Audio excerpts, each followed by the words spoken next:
Hi everyone, in this video I'd like to introduce why the polynomials are useful things and we want to study. And this Taylor polynomial is an excellent example that are going to show us and why these things are useful. Polynomials, to evaluating the polynomial, if your input value x is a simple number, usually you go through very simple operation: addition, subtraction, multiplication,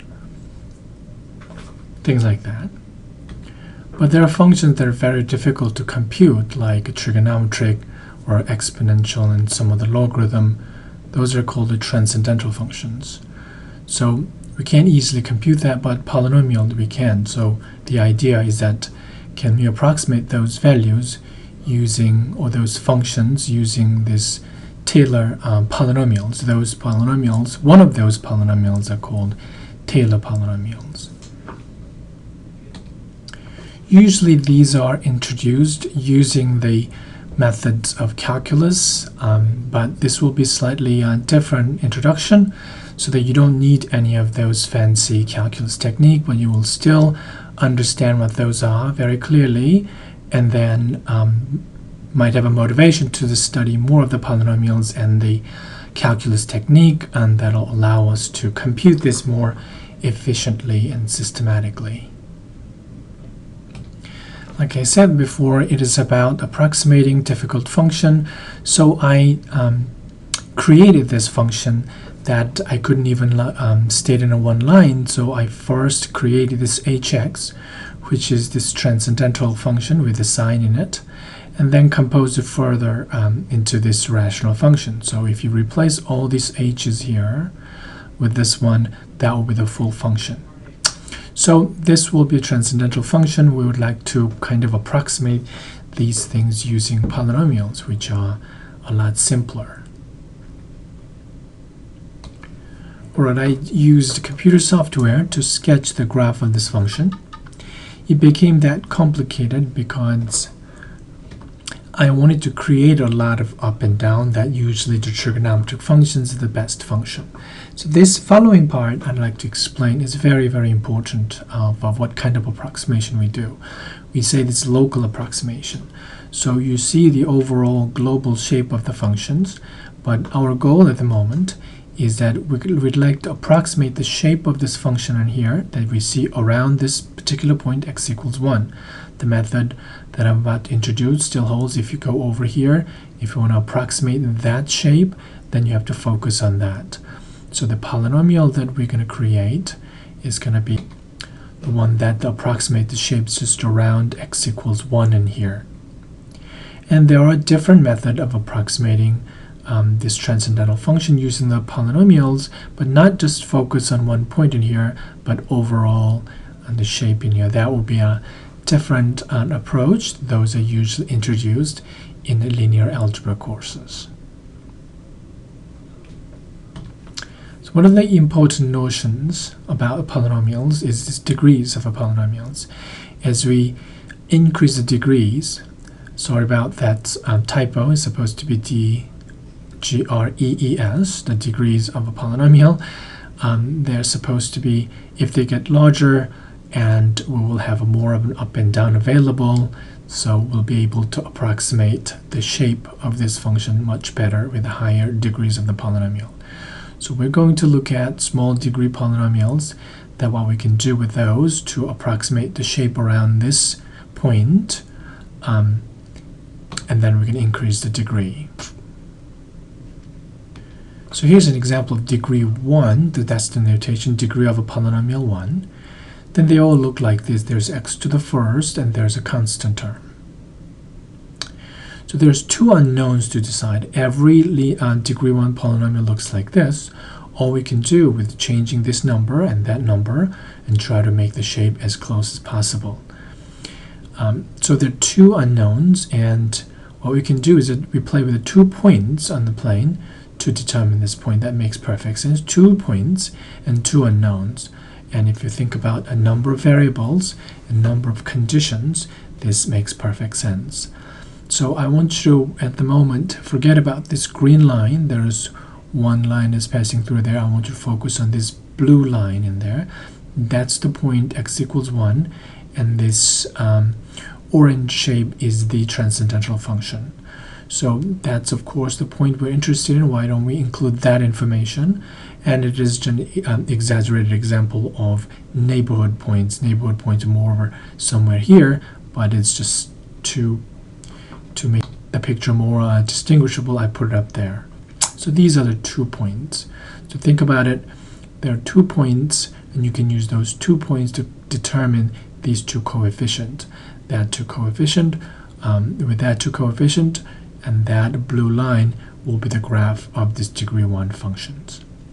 So if you were only interested in approximating the shape just around here, of course you want to choose a point that is a lot closer to that point, and that's where I'm going to use the animation to show you how the line changes. So this is a demonstration. So there was 1 extra point other than the base point there. So I'm going to change the distribution quickly. So if the point is getting closer and closer, you can see how this line changes. So I'm going to move it over here and just tell you that this green line here is a line that is converging, as this point is very, very close to that base point. So that would be kind of the Taylor polynomial approximation, as we choose 2 sample points, including the base point, and here that's the green line right there. So that would be the best kind of local approximation of degree 1 polynomials around that point. So if you zoom in very, very close, much into that, and this line will look just like when you zoom in to this yellow curvy part. As you zoom in more, you quite don't feel the curvature in there, just like when you see the horizon on the Earth, you don't quite feel the curvature, as opposed to if you travel outside and when the Earth looks quite small and you see all the curvatures around the Earth, things like that. So I'm going to go move on to the next level. Right, here's a degree 2, so the highest power is x squared. If you list it like this, there are 3 unknowns, so we can use 3 sample points on this transcendental function. So 1 is the base point, and I looked at these 2 other points in there.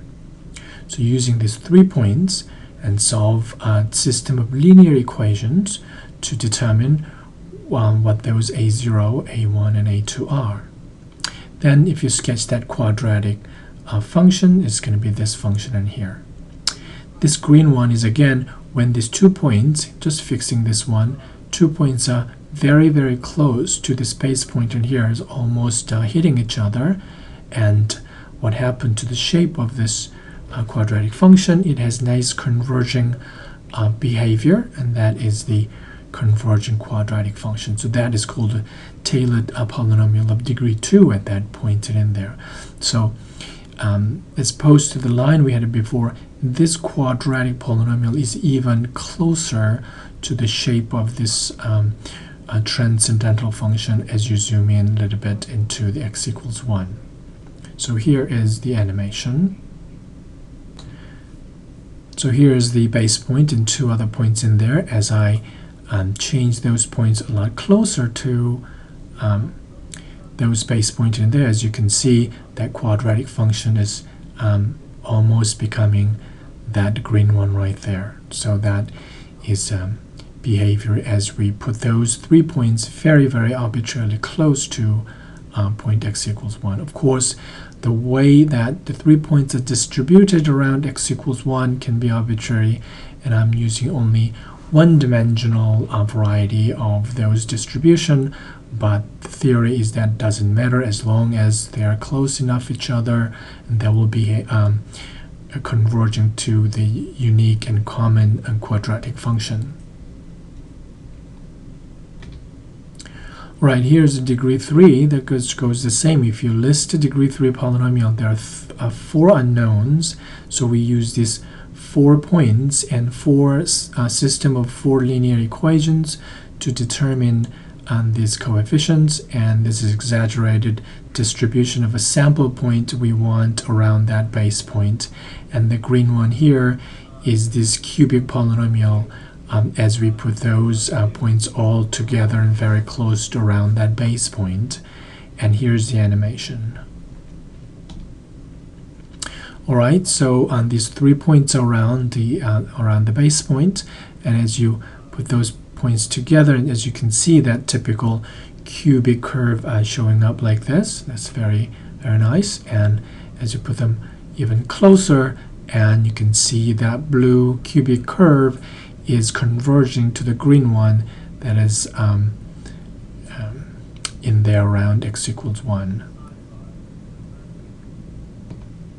So I skipped a little and then straight to the degree 7 polynomial. I didn't even list them all. It's the same principle, and I'm just showing you those 6 extra points around this base point. And I don't know if I can really follow. This blue thing is the degree 7 polynomial that passing through the sample 7 points. As we put them close together, and you will see how the shape changes. So here's the animation.